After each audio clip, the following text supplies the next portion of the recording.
Assalamualaikum warahmatullahi wabarakatuh. Alhamdulillahirrahmanirrahim. Kita bisa berjumpa lagi. Semoga kita senantiasa dalam kesehatan dan keberkahan. Kali ini kita akan bahas sinumerik. Ini nanti di akhir pembicaraan akan kita bagi PDF-nya. Jadi bisa dibaca-baca sendiri untuk mengingat.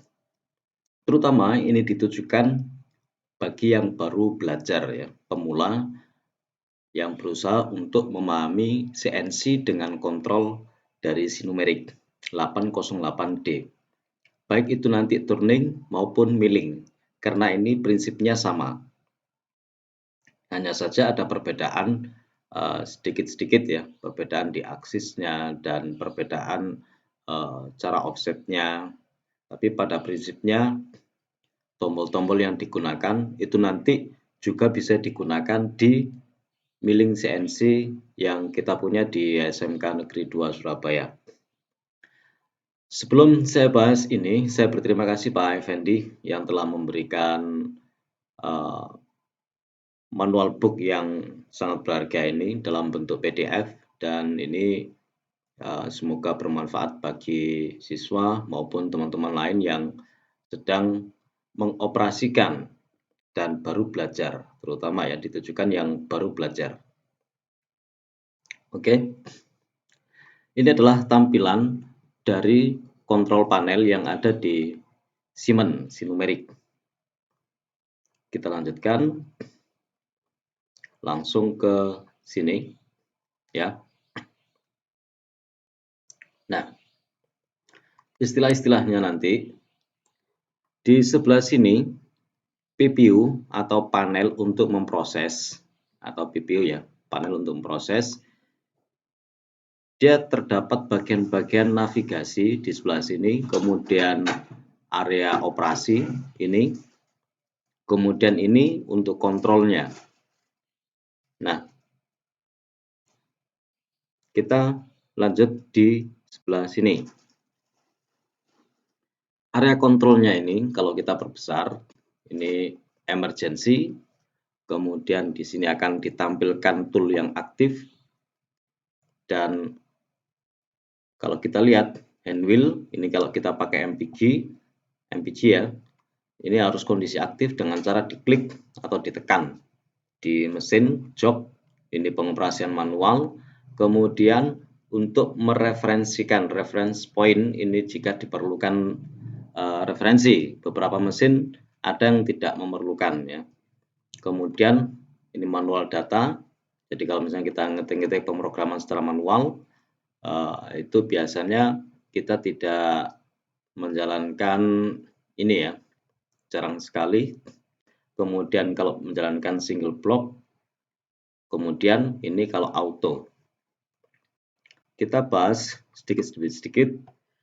Kemudian yang diperlukan di sebelah sini ini adalah prosentase dari kecepatan putar spindle.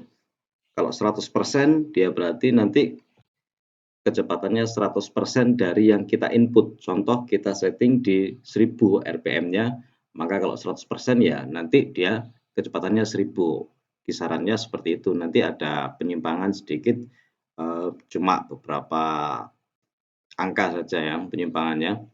Kemudian kalau 50% berarti dia kecepatannya setengahnya. Kemudian yang ini kecepatan gerakan perpindahan turretnya, perpindahan toolpost-nya. Sehingga apabila kita sedang mencoba program yang baru, saya sangat menyarankan ini kita nolkan terlebih dahulu pada saat posisi auto, kemudian kita tekan cycle start. Oke, Bapak ulangi lagi. Jadi ketika kita menjalankan mesin pertama kali pada program yang sedang diuji cobakan, bukan sudah 2 kali 3 kalinya program yang digunakan untuk produksi massal ya. Jadi pertama kali kita menjalankan programnya, usahakan ini dalam kondisi 0%, sehingga itu bisa dipakai untuk keamanan. Gerakannya itu nanti kalau ada kesalahan kita akan mengetahui, karena di mesin ini tidak ada drairan ya. Dry run itu apa, Pak? Dry run itu merubah kecepatan rapid menjadi kecepatan feeding, kecepatan pemakanan, sehingga gerakannya pelan. Kalau rapid itu sangat cepat sekali, sehingga kalau misalnya ada kesalahan setting, nanti dikhawatirkan terjadi tabrakan, sehingga nanti bisa merusak mesin ataupun benda kerjanya. Jadi ini lebih baik dipakai pada saat pertama kali menjalankan program yang baru dipakai, belum dipakai sebelumnya, maka gunakan feed rate-nya 0 dan dibuka sedikit-sedikit. Kalau sudah yakin aman, maka kita bisa memasangnya di 100% sesuai dengan pemrograman yang kita rencanakan. Oke. Kemudian axis movement ini ya. Axis movement ini adalah menggerakkan searah X maupun searah Z, memanjang atau melintang. Yang digerakkan ini adalah tool post-nya atau pahatnya. Oke, jadi yang digerakkan itu adalah tool post-nya. Posisi rapid ini kalau menyala biasanya dia gerakannya lebih cepat ya daripada nggak menyala. Karena posisi rapid itu cepat, seperti itu. Jadi gunakan dengan yang sesuai. Kemudian ini yang sering digunakan, tombol lampu untuk menyalakan pencahayaan di mesin, pendinginan, ya. Kemudian tool change ini apabila kita ingin mengganti tool yang aktif. Yang aktif itu nanti akan terlihat di sini. Ini ada beberapa cara kita bisa pakai manual ya. Manual mesin, kemudian TSM, pakai TSM nantinya itu bisa. Oke. Kemudian K7 sampai dengan K ini tergantung dari settingannya, ini tidak sama setiap mesin. Yang sama itu yang ada tanda-tandanya kayak chuck, kemudian tailstock ini ya. Tapi biasanya yang sering digunakan itu ini sama chuck. Ini ada chuck itu yang otomatis pakai hidrolis ya. Oke. Lanjut ke area sini, interface atau tampilannya. Di daerah sini adalah soft key, di PPU ini atau di control panel ini ya, ada beberapa di sini. Jadi kalau misalnya kita ingin mengaktifkan tampilan yang ada di sini, TSM misalnya, maka kita klik yang di sebelah bawah ini. Tanda ini kalau kita klik akan menampilkan gambar yang berikutnya sesuai dengan fungsi ya yang ditampilkan di layar ini. Jadi apapun yang tampil di layar ini itu merupakan informasi yang sangat berguna ketika kita mengoperasikan mesin tersebut. Kemudian jangan lupa di sebelah sini dua indikator ini mestinya menyala ya. Ini ready kalau misalnya powernya dinyalakan. Kemudian temp TEMP ini ya. Temp ini jangan sampai menyala. Kalau ini menyala berarti ada panas yang berlebih di panel belakang, di drive-nya atau di I/O-nya atau di sebelah mana ya. Dicari kalau misalnya ini kok terjadi nyala, maka dicek terlebih dahulu mesin tersebut pembuangan panasnya seperti apa, suhunya berapa di bagian-bagian elektriknya. Sehingga kalau kita memperhatikan ini, insya Allah nanti mesin akan lebih awet. Karena kalau misalnya terlalu panas itu akan mengakibatkan mesin bisa trouble atau rusak. Oke. Jadi ini adalah soft key ya.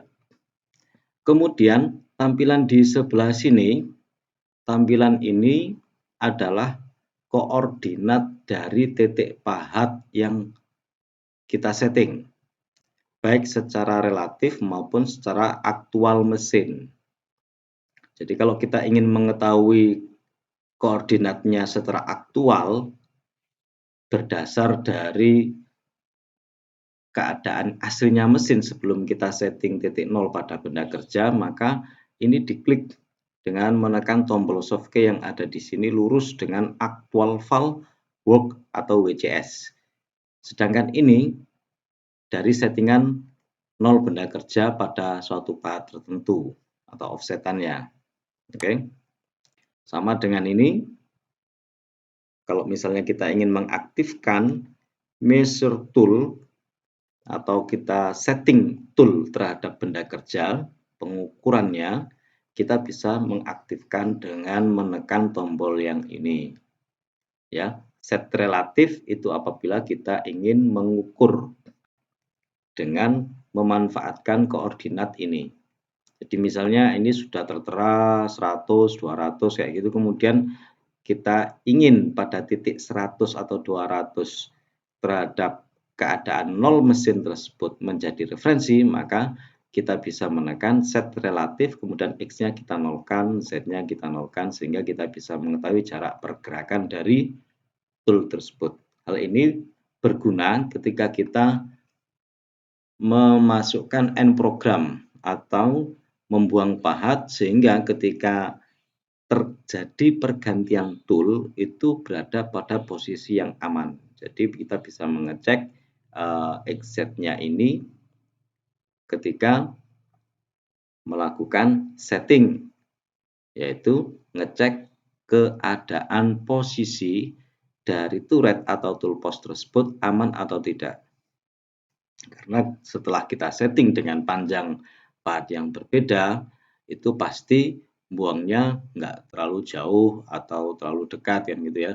Itu nanti akan berbeda dengan keadaan aktual value ini kalau nggak salah ini nilai aktual dari koordinat mesin sebelum dilakukan setting titik nol. Oke. Kemudian ini di mesin sinumerik untuk mesin bobot, beberapa itu ada yang tidak memerlukan titik nol ya. Dan ini simbol-simbolnya. Kita bisa melihat simbolnya di sini. Nol mesin itu dia hitam di sebelah sini, kemudian nol benda kerja dia seperti ini. Referensi ini untuk menjelaskan pengukuran. Jadi ada beberapa tanda-tanda yang sudah disepakati secara umum atau secara internasional ya. Namun ketika di pengajaran itu kadang kita lupa ya. Mungkin yang dihitamkan di sebelah sini atau apa itu ya. Tapi intinya standar tandanya itu seperti ini. Kayak gini ya. Jadi nol mesin di Siemens yang tidak memerlukan referensi nol itu dia berada pada spindle ini. Jadi kalau misalnya partnya digerakkan ke titik nol, maka dia akan terjadi tabrakan dengan cak. Maka dia harus dicek jarak terjauh dari diameter, jarak terjauh dari panjang. Sehingga itu bisa kita jadikan sebagai titik acuan referensi ketika kita melakukan tool change atau perubahan pahatnya. Jadi itu kan tool postnya kan muter kan gitu ya. Tool postnya kan muter. Oke. Kemudian untuk yang ini biasanya nggak diperlukan dan tidak usah dirubah. Itu nanti akan bikin masalah apabila sandi aslinya sunrise ini dirubah kemudian kita kelupaan itu, maka nanti untuk membackup data sebelum terjadi perubahan itu nanti akan merepotkan sekali. Jadi meskipun ada informasi seperti ini ya nggak usah dilakukan, toh juga buat apa kalau misalnya itu dilakukan ya. Kalau misalnya operatornya dari mesin tersebut melakukan pergantian, ya dikasih kabar kalau sambil melakukan pergantian sandi dan pengaturan lain-lain yang sekiranya bisa mengakibatkan pembiayaan, maka harus menanggungnya. Seperti itu. Itu agar jelas sehingga operator tidak melakukan tindakan-tindakan yang merugikan, baik itu di sekolahan maupun di sebuah perusahaan. Kita lanjutkan dengan menyalakan ya. Kalau menyalakan ini berada di belakang mesin, tinggal diputar dari on menjadi off, kemudian untuk emergensinya ini dirilis, nonaktifkan, biasanya ada 2, di MPG yang diputar-putar itu ya, yang di tangan, kemudian yang menempel di mesin, seperti ini. Jadi satu dia berada di panel ini, yang satunya berada di MPG. Dua-duanya harus dirilis, kemudian bisa kita gunakan. Ini ya. Nah ini beberapa ada yang harus direferensikan, namun beberapa juga ada yang enggak. Maka itu harus dipastikan mesin tersebut dia perlu direferensi nol apa enggak mesinnya. Kalau enggak perlu, ini tidak perlu untuk dilakukan. Ya, ref point ini tidak perlu dilakukan apabila mesin tersebut memang enggak perlu. Biasanya teknisi dari Siemens itu akan mengatakan mesin ini absolut. Absolut itu artinya titik nolnya udah berada di sebelah sini, titik nol mesinnya. Jadi nggak usah rubah-rubah, nggak usah dipindah-pindah ya, cukup di sini gitu aja. Kan memang di Fanuc itu kan ada perintah untuk merubah titik nol ini kan ada ya di Fanuc gitu. Seingat saya seperti itu. Saya belum mengoperasikan, cuma pernah cerita-cerita dengan orang yang mengoperasikan mesin Fanuc. Oke. Jika mesin tersebut memerlukan untuk direfreshi point sebelum bisa dipakai, maka cari tanda referensi seperti ini. Ini ada tanda seperti ini. Ini berarti kalau sudah ditekan ini, ref point, kemudian kita cari tandanya seperti ini. Ini diklik, ditekan maksudnya ya, ditekan itu maka dia akan menuju ke titik referensi mesin, nol mesin. Jadi ada nol benda settingan dan nol mesin yang secara asli dari pabrik. Nah, kalau sudah itu tandanya seperti ini. Ini berarti dia sudah nol. Sudah bisa digunakan. Seperti itu. Oke. Itu tadi yang perlu untuk kita pahami dari video yang pertama ini. Kita akan lanjutkan pembahasannya sampai sekiranya itu nanti bisa selesai. Ini masih sampai halaman 10. Ini ada sekian halaman.